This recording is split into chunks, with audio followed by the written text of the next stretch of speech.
That movie, Baba's song, who year ni year 2008. I didn't see a Multimedia promo movie. Now my Ghana for who said Jumana because I Jumana away and any Abraham Atta, difference being. Not social media, and yet that strong. And I have Android phone and said ambassador. Say Jumana, Ghana for Juma. Switzerland for Europe. Say, Minya management papa and Kabaden come me Ghana call Hollywood. Okay. Then almost 40 Joshua Tingo for Baba's song. Well, great people, welcome to Poleeno Multimedia. Poleeno Multimedia promising us anytime you're among the best of interviews on this particular channel. And then, I'm with my brother, Joe Shotingo. Joe Shotingo, when you talk about Ghana movies there, you know, say, oh, you'll be why Juma be brain, why Juma be brain. Now, my teacher say about Kumasi, and I'm saying, no, a coin be also, say, me, na minya Joe, na me din komo. Me ni won komo bi di, na sa me share movie bi.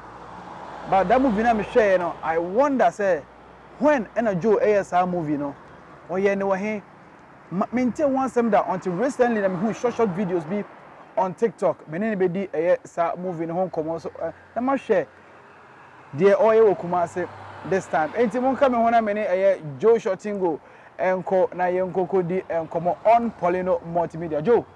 Bra. Akwa abade. Yeah. Fantastic.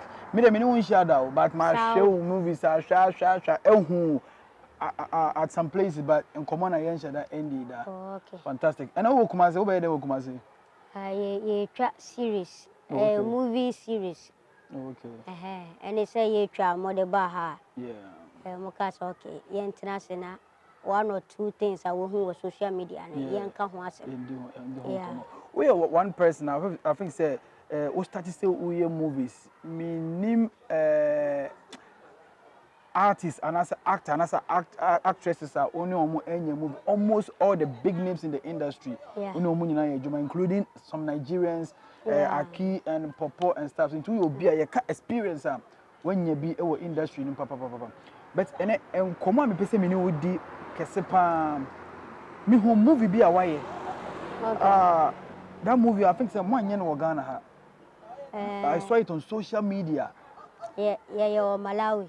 Malawi. Any title of that movie? Any other movie? Baba's song. Another song of Baba. Okay. BABA''S and a song SONG. Okay. O director. Yeba.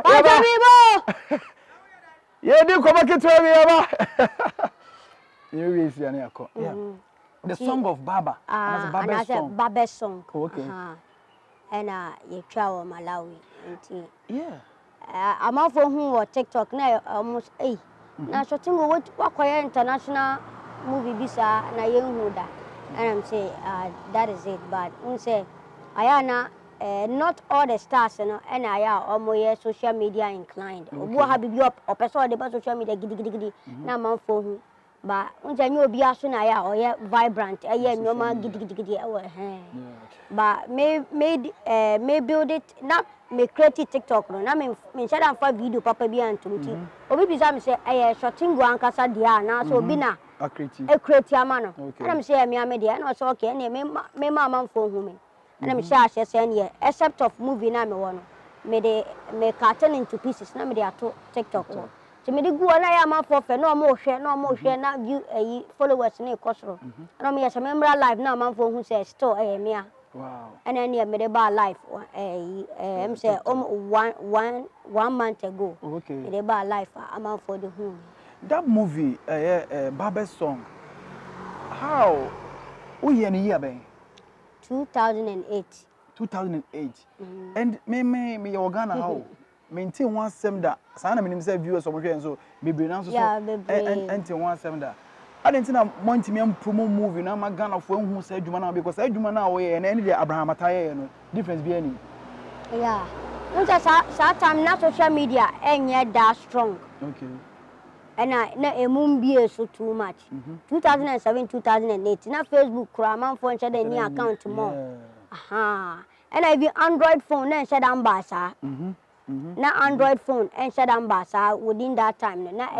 baako na ebi mu kura okay enti eno ka ho na se be anshada entene all over Ghana na say some part of the world that obi be who say, oh, this is me actor me follow no wakwa bibi say me fe aha say adwuma no Ghana for adwuma himfa for adwuma Switzerland for Europe or adwuma company no movie company no from Switzerland Zurich okay Zurich no more and then almost 40 Joshua Tingo for Baba's song okay Omedinka ba Ghana da sa brofo no ebetwa movie bi omne nafti impenifo ni bi a friend Kenampao okay ebeye movie bi No Time to Die na me feature movie no be 4 scenes bi okay na that 4 scenes na David don't tosu wom nti abrofo no ba na that movie no crew ni nyina abrofo na be take you over okay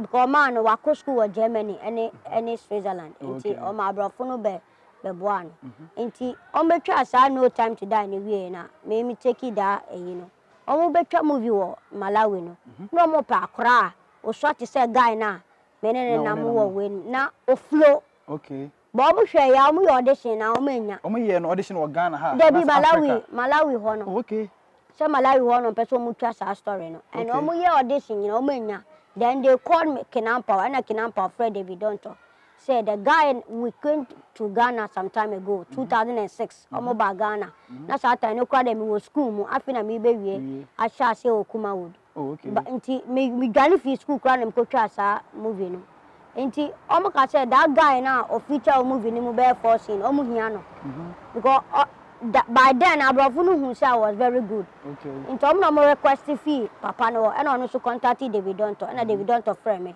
and obisa say may accept omo offer say me ko Malawi enko twa yi na ye abrofo eyan kasa budget omo twa and I'm say me okay then omo ma me send me bank account bibia na yi no mo transfer sika gumu e sha say processing omo kra no man mi jami 3 gusu kusu okay but no kra man said I'm fintwa we na me share kept more because now I was a military guy I say rebel guy be because I was a guy from Liberia. I was part of the rebels.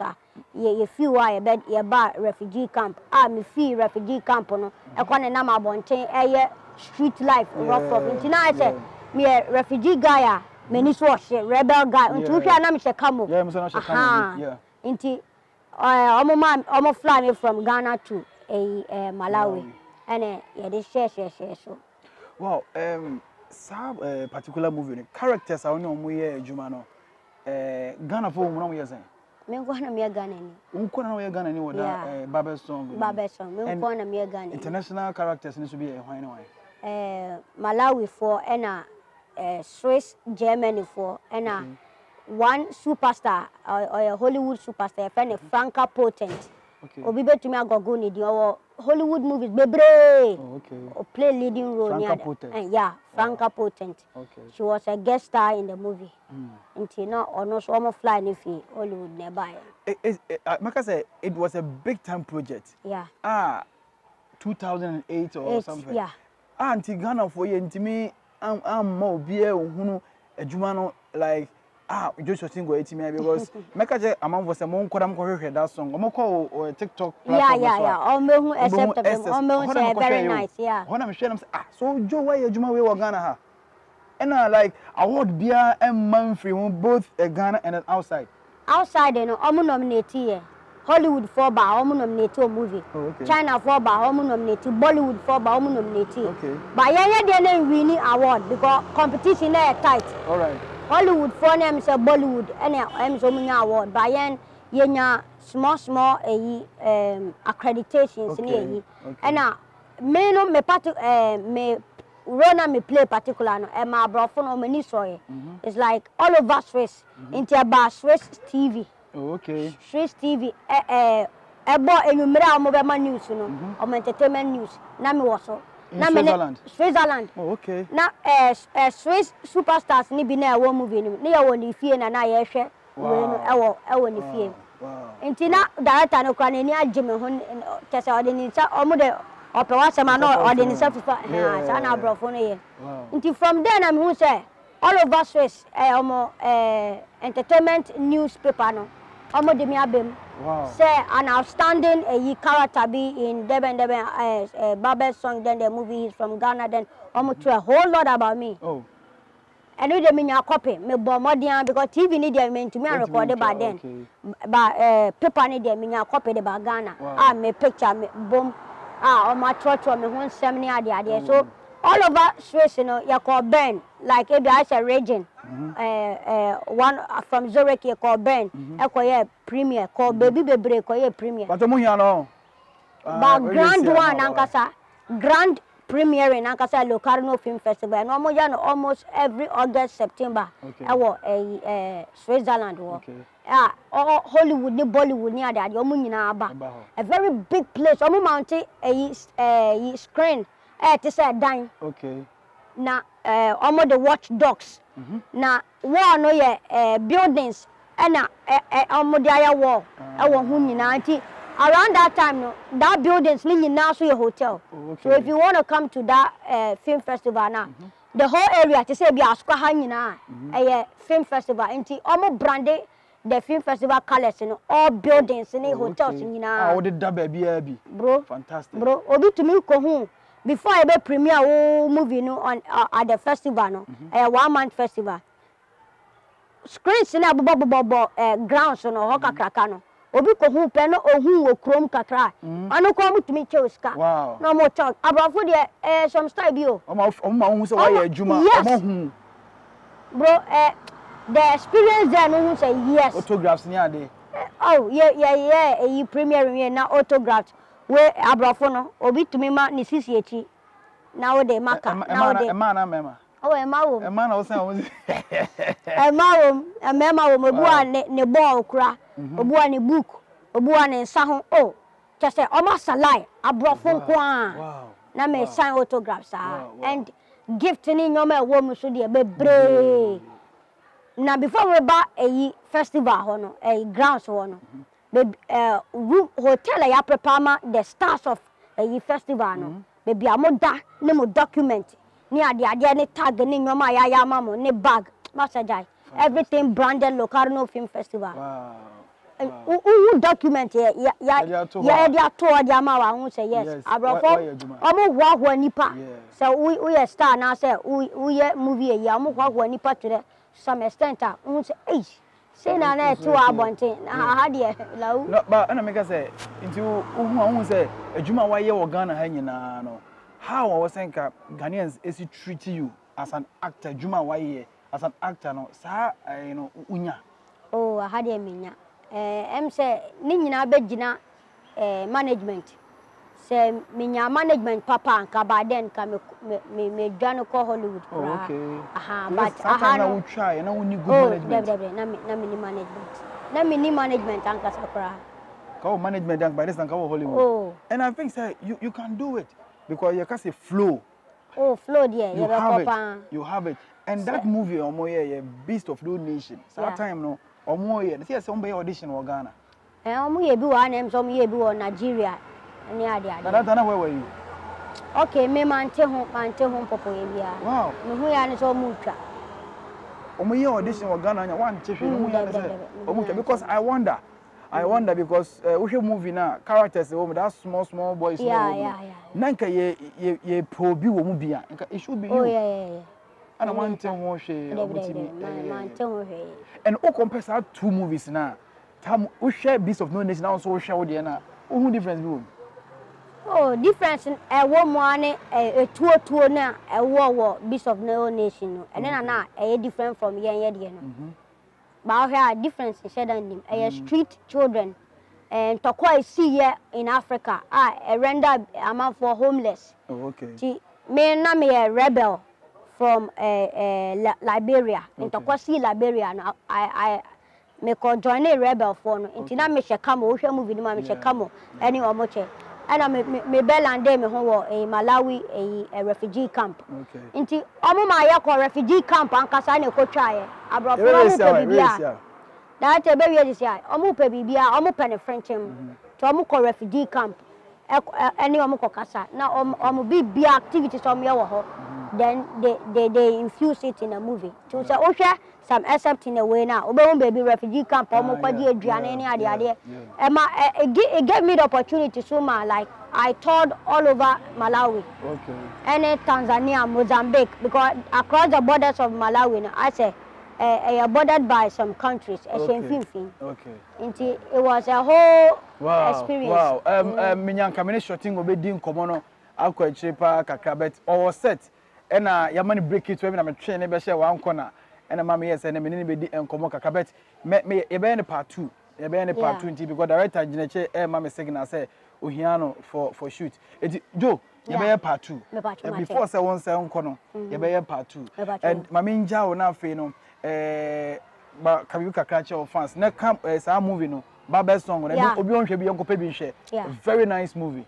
My daughter name is supporters, name is fans. Maybe I'm will be a madam what say. Mukosu so me mu. Now mo support to me. All this while up to now. Munkosu share Shotingo. We have a lot to bring out. And now me part of person share some movie no. They me post to TikTok where Baba song na. BABA. Now the apostrophe about S. Baba song, another song of Baba. Oko Amazon, and I say Netflix, and other digital platforms. Ubenya Ashe. Ebi ko check it, tamana me TikTok live. Ebi ko check it, be catch him say, "O me who movie no match." Inti, o search some of the digital platforms now. But o be who movie no watch. Very fantastic. I bet touch your heart so. We won't say yes. A lot to went yes, Ghana say we need to appreciate our stars. Someone like Joe Shotingo, wow, boy, Juma, papa. But that movie, no, nanka me expect to be winning Oscars and Abraham Atta, echo Oscars awards, you But ABS, our time, not social media, near mine, vibrant in it, you know. Yentimi, but it's a very good worker. You're born about so young opportunity, no. Yanko Poincha Joe Shotingo, so only actually come on Poleeno Multimedia. Didn't a fresh boy, Papa J, pass when I handle camera, and direct TV. Thank you for watching. Yamisha Obia. Yamisha.